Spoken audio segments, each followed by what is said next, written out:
Ladies and gents, welcome back to another video. Now, if you've followed any of my videos or any videos from anyone else surrounding Cryptoland, you're going to want to stick around to see this, because today we are unmasking the villain behind Cryptoland. Sir, welcome to Cryptoland, the hodlers of last resort. Oh, brilliant. Hey, stacking sats like crazy, right? Now, before we start, I want to give a massive shout out to two people in my Discord, Sanji and Arnie, both of which have performed a full analysis of Etherscan on the blockchain to bring us this information today. Really couldn't have done this video without them, so let's jump into it. Cryptoland is an island that two people, Elena and Christopher, were planning on buying. What were they buying it for? Well, they were buying it to send all the crypto bros there. Anyone who's interested in blockchain, NFTs, Web3, you name it, this is the place for them. Or at least it was supposed to be. And here it is. Home to every misfit, reprobate, outlaw, and renegade in the galaxy. No law, no police, no government, no responsibility. It's everything we always talked about, man. This very quickly fell flat on its face when people realised that they don't in fact own the island that they're selling. I know, this is incredibly hard to believe that a crypto project does not own the thing that they're selling. Unheard of, I know. Now, where things started to get even weirder and fall apart more at the seams, if they hadn't already fallen apart completely, was when there was a single influencer advertising this that seemingly has nothing to do with the two people that are running it. Not to mention that the two people running it are not well known in the crypto space for anything. They're not even known in the crypto space because they're not in it. And this became quite evident that whenever someone asked them a question about crypto specifically, it became very apparent that they didn't actually understand crypto based off their answers.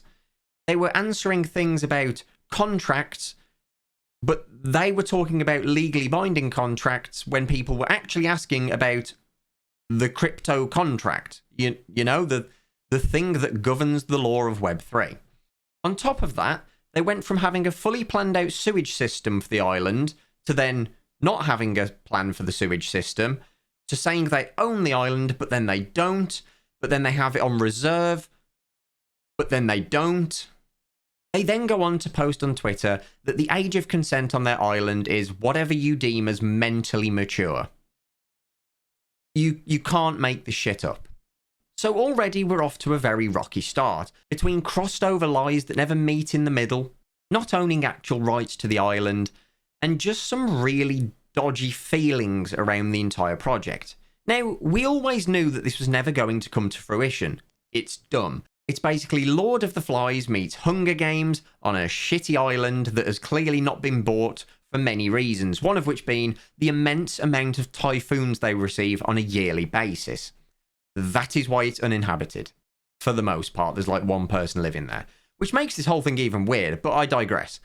So this brings us on to today.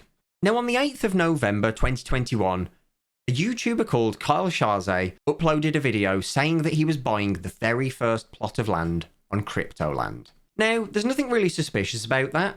Crypto YouTubers are generally pretty stupid. They will buy anything that looks like a shiny new JPEG. But this was different.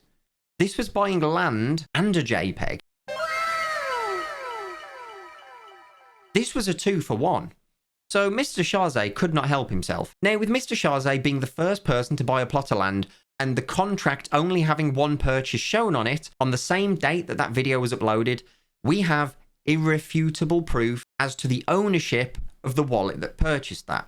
This wallet, as highlighted on screen, D266D. You can see here that they purchased the NFT. They purchased the Cryptolander NFT from the Cryptoland contract. Now, what was strange about this is when we scanned through the blockchain a while back, it said that this purchase was not for the $500,000 that Mr. Shahzay said he'd paid for this, but instead it was for half the price. Guys, I just minted 160 ETH NFT, and it's sick. In this video, guys, I'm buying a real piece of land in crypto paradise on Fiji. This has been a really long time coming. I'm super excited. Let's check it out. And ETH pumped today too, so I'm actually getting an even better discount on this one. Now, my initial thoughts on this, and the same as most people's, was he's an influencer who's been given a discount to promote it, right? That seems like the logical explanation here. But it's actually far more nefarious than that. Now, to just further back up this case, for those who haven't seen the previous videos, after that video was uploaded and after we checked the Etherscan blockchain scan, we actually went back to Mr. Kyle's video. And on his video, when he's showing you him purchasing the land, you can in fact see that the price he paid is half of what it should have been.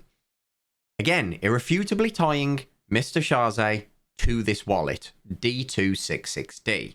He did try to cover it up in the video with a white box, but he's that much of an absolute melon that he left 2 frames where it was uncovered and you could see the price he actually paid.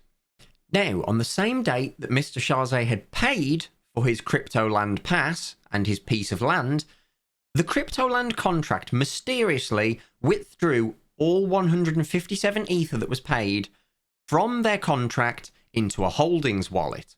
This holding wallet from now on will be referred to as 5F54F, the wallet that funds were moved from the Cryptoland contract into, to be stored.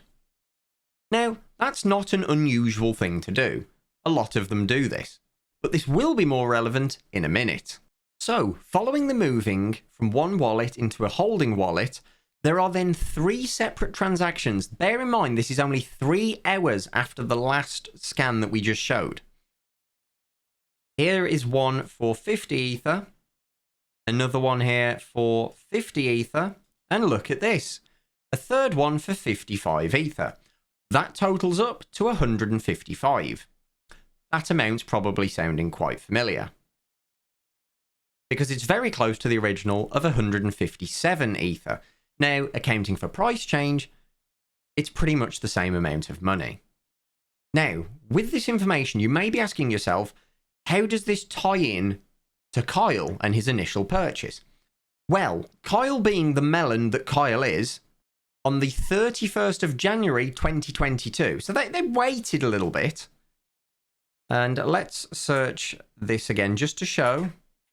Now, I have highlighted Kyle's wallet address here, D266D. As previously mentioned, this is Kyle's wallet address, and we know that with irrefutable proof as he was the first person to purchase a Cryptoland NFT. He also got it at half price, which was proven in his video, and also proven on the blockchain, further tying those together. Here is Kyle receiving 10 Ether from that secondary holding wallet. Next one, 145 Ether from that wallet to Kyle's wallet again. This adds up to a total of 155 Ether, the full amount that was transferred in 3 transactions to the holding wallet and then passed off to Kyle months later, when they thought that everybody had forgotten about Cryptoland and had stopped looking into it. This absolute idiot of a man could have used Cash Tornado or any of these machine money washing kind of online services that could completely remove traceability of these transactions. In his attempt to obfuscate the transactions from the contract to a holding wallet to a secondary holding wallet and then to him, I really don't know what to say. If anything, he's just laid out the absolute truth to everybody. And if you're not believing this already, and that this is not enough, what I have to tell you now is that Kyle removed that video. Mysteriously, this started to happen around the time where police and FBI started to investigate crypto crimes, including actually sentencing some people to 40 years for very basic NFT crimes. Rug pulls. Simple rug pulls. Kyle is trying to hide the evidence of what he's done now that the law is coming after them. So that's why I'm making this video. Hopefully, an FBI agent just happens to be watching this video, and if you are, you're welcome. Once again, a massive, massive thank you to Arnie and Sanjay. I could not have done this without them. Their research has been so thorough on the matter that they've dug through the entire blockchain history that's to do with Cryptoland, which is actually more extensive than you'd like to admit. It's quite depressing. If you've enjoyed this video, make sure to subscribe, like the video, and leave a comment down below. And if you want to be an absolute babe, you can subscribe to my Patreon as well. On that note, a massive thank you to my patrons. I really couldn't do this without you guys. I'm going to be live over on Twitch after this video finishes premiering. We're going to have an old school marbles stream. We're going to chill. We're going to chat just like the good old days. If Twitch isn't your thing, totally understandable. And in that case, I'll see you in the next video. Until then, take care.